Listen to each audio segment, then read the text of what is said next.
Souffrir ou la parabole de la rivière en crue. La rivière peut déborder. Il y a un avant et un après. Comme souvent dans nos vies, la souffrance peut nous submerger. Souffrance liée à la santé, à la famille, au travail. Souffrance du corps, du cœur, de l'âme. C'est comme une crue après l'orage. Nous avons les pieds plantés dans la difficulté, comme ces arbres. Nous avons peur d'être emportés, d'être déracinés. La souffrance, à quoi sert-elle? Quelle est son utilité? Peut-il en sortir quelque chose de bien?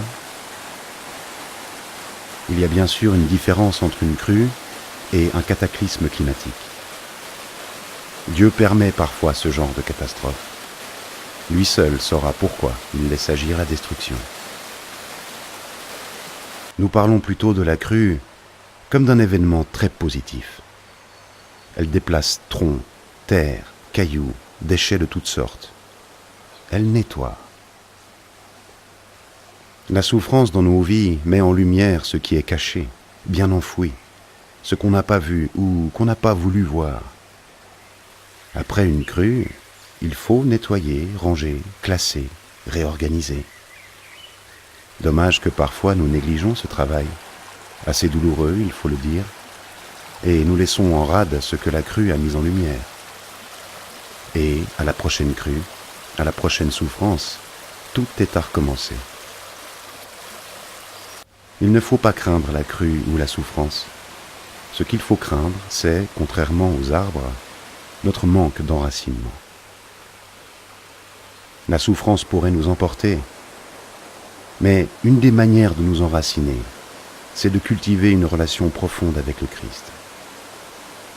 La Bible nous donne de bons tuyaux pour faire grandir notre être intérieur, pour qu'il puisse résister à la souffrance.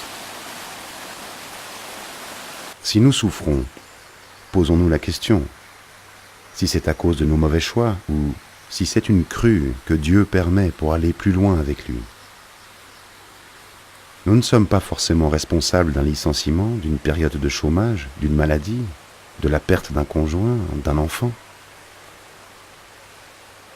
Ce qui est certain, c'est que Dieu ne veut pas nous détruire, mais nous fortifier, nous enraciner plus profondément.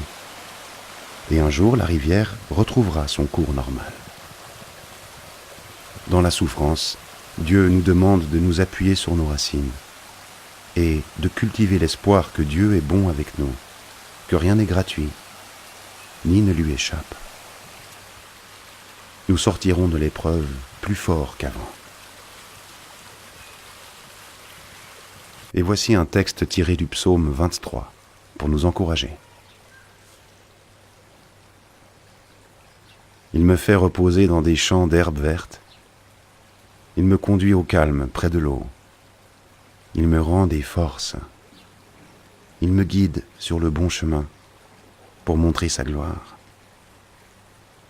Même si je traverse la sombre vallée de la mort, je n'ai peur de rien, Seigneur, car tu es avec moi. Ton bâton de berger est près de moi.